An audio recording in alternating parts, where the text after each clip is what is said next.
আসসালামু আলাইকুম ওয়ারাহমাতুল্লাহি ওয়াবারাকাতুহু। মৃত্যু প্রকৃত সত্যকে উন্মোচন করে।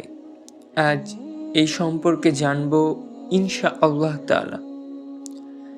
একজন স্কলার বলেছেন, জীবন ঘুমিয়ে দেখা স্বপ্নের মতো।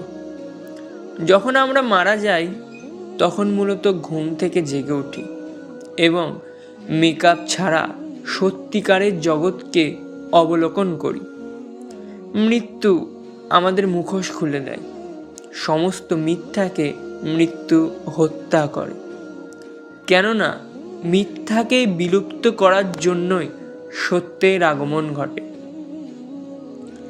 যে নিজের ইচ্ছাকে আল্লাহর ইচ্ছার কাছে সমর্পণ করে দেয়, সত্যের ভিতর বাস করে, জীবন তাকে যেখানেই নিয়ে যাক না কেন সব সময় ভালোবাসায় রোপণ করে যায়। তার জন্য মৃত্যু কোনো ভয়ের ব্যাপার নয়, কেননা মৃত্যু তো হলো ভালোবাসার আদি উৎস, আল্লাহর কাছে ফিরে যাওয়ারই অপর নাম। যে ব্যক্তি দুনিয়াতে গুনাহ করে আবার অনুতপ্ত হয়ে আল্লাহর কাছে ক্ষমা ভিক্ষা করে, আশা করা যায় মৃত্যুর সময় মহান আল্লাহ তাকে ক্ষমা করে দেবেন।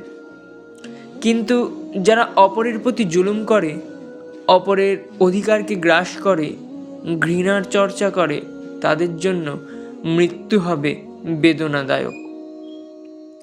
মৃত্যু হলো বিচার দিবসে প্রবেশের দরজা, যে দিবসে আল্লাহ মানুষের সৎকর্ম ও অসৎকর্মকে দাঁড়িপাল্লায় মাপবেন।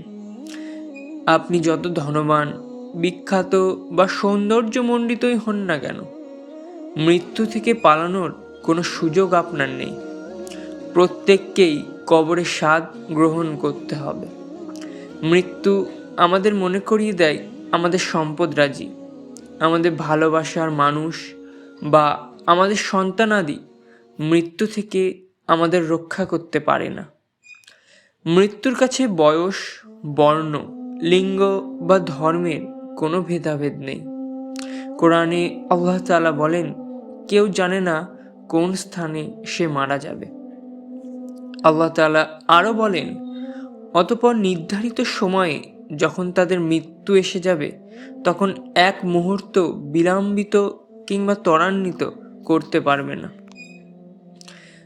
আমরা যখন মৃত্যু থেকে পালানোর চেষ্টা করি তখন মূলত মৃত্যুর দিকেই এগিয়ে যাই। মহান আল্লাহ বলেন, তোমরা যদি মৃত্যু বা হত্যা থেকে পলায়ন করো তবে এ পলায়ন কোনো কাজে আসবে না, কারণ তোমরা যেখানেই থাকো না কেন মৃত্যু তোমাদের পেয়ে বসবেই।